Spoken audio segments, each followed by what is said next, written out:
नमस्कार, मैं आप सभी का स्वागत करता हूं मेरे चैनल के योगा में। दोस्तों, योगासन की इस सीरीज में आज का आसन है सर्वांग आसन। सर्वांग दो शब्दों से मिलकर बना है। ये संस्कृत के शब्द हैं सर्व और अंग, जिसका अर्थ होता है सर्वांग।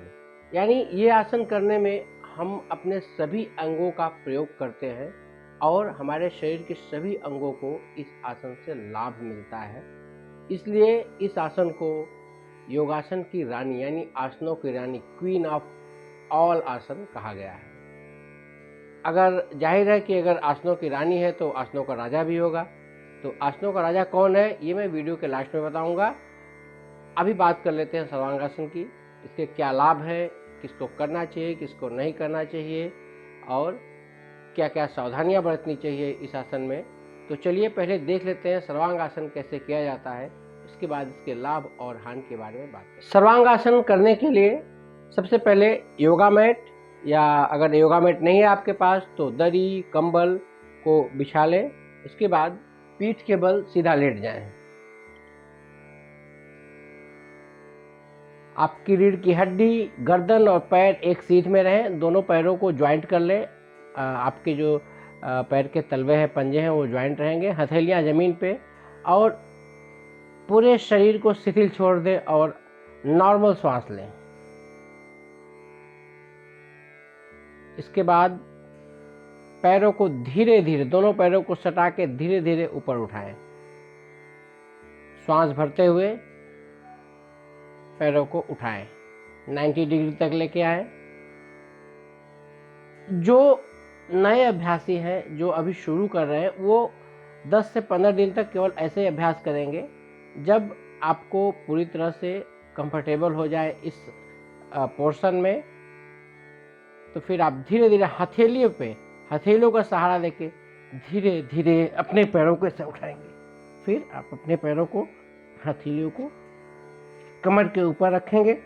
इसके बाद सीधा आपका जो पंजा है वो पैर की उंगलियां आसमान की तरफ रहेंगी ऊपर, और ये सीधा आपकी जो ठुड्डी है वो आपके सीने से टच रहेगी।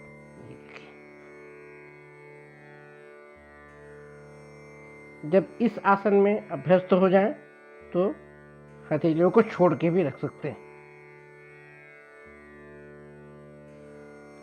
यह शुरू में 10 से 15 सेकंड करें। इसके बाद धीरे धीरे बढ़ाते जाएं।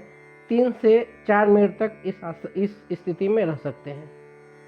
इसके बाद जब आप इसमें अभ्यस्त हो जाए तो दाहिने पैर को बाएं पैर के घुटने पर रखें और ये पैर पीछे करें और दाहिने पैर के घुटने को अपने सर से टच करें।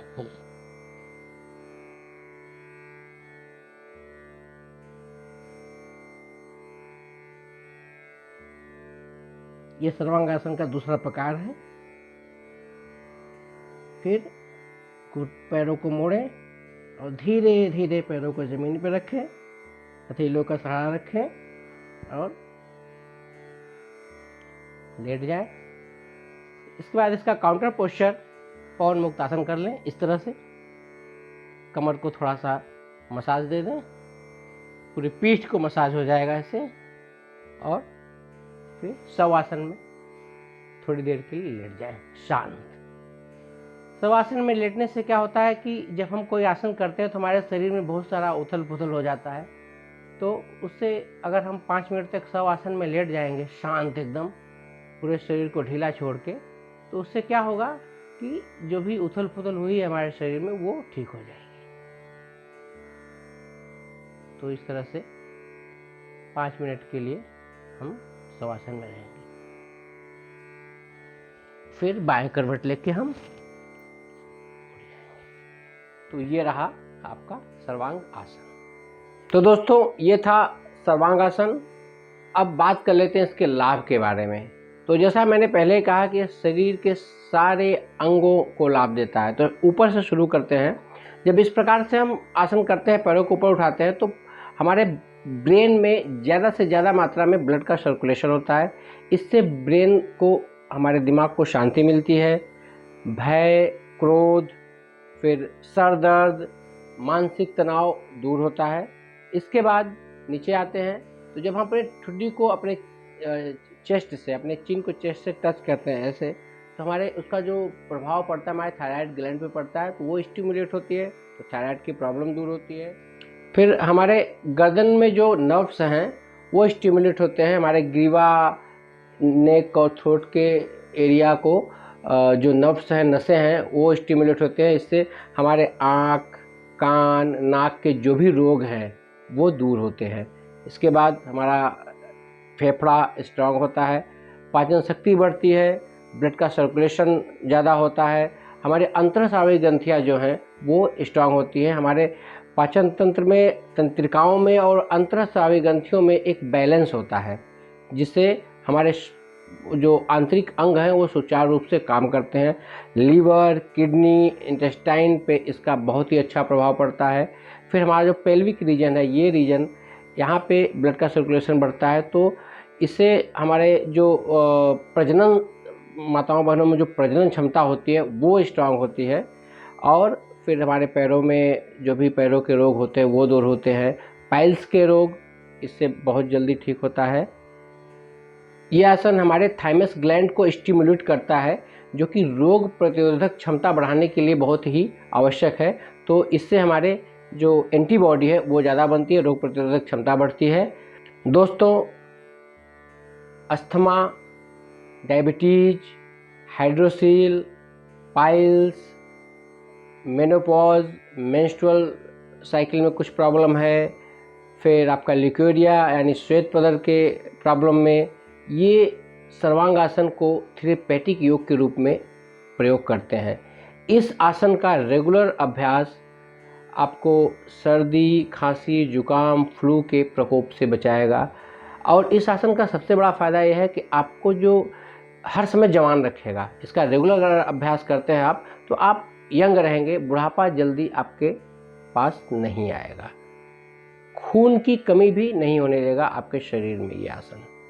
तो ये थे इसके लाभ। अब जान लेते हैं किसको नहीं करना चाहिए। तो जिनको गर्दन का दर्द है, कमर दर्द है, सर्वाइकल स्पॉन्डिलाइसिस है, सिर डिस्क है, डिस्क बल्ज है, weak blood vessels in eyes, आँखों की नसें अगर कमज़ोर है आपकी, ब्रेन में कुछ प्रॉब्लम है, हार्ट का प्रॉब्लम है, हाई ब्लड प्रेशर है, तो आपको ये आसन अवॉइड करना चाहिए, आपको ये आसन नहीं करना चाहिए। प्रेग्नेंट लेडी, उनको आसन नहीं करना चाहिए। मेंस्ट्रुअल यानी पीरियड में भी ये आसन ना करें। और ये आसन करते वक्त यदि आपको छींक, जम्हाई आ जाए तो पैरों को तुरंत आप नीचे कर लें, नहीं तो आपके कान में और सीने में दर्द हो सकता है। तो दोस्तों, ये था सर्वांग आसन, उसके लाभ, किसको नहीं करना चाहिए, क्या क्या सावधानियां रखनी चाहिए इस आसन में। तो जैसा मैंने शुरू में कहा कि योग आसन की रानी यानी आसनों की रानी है सर्वांग आसन। तो आसनों का राजा कौन है? तो आसनों का राजा है सूर्य नमस्कार। तो उसके बारे में हम अपने अगले वीडियो में चर्चा करेंगे। आज फिलहाल आसनों की रानी के बारे में बात किया हमने, और ये आसन आप अपने जीवन में लाइए, रेगुलर इसका अभ्यास करिए, आपको बहुत फ़ायदा होगा, बहुत ही लाभ मिलेगा। तो इसी आशा के साथ आज इस वीडियो को समाप्त करते हैं।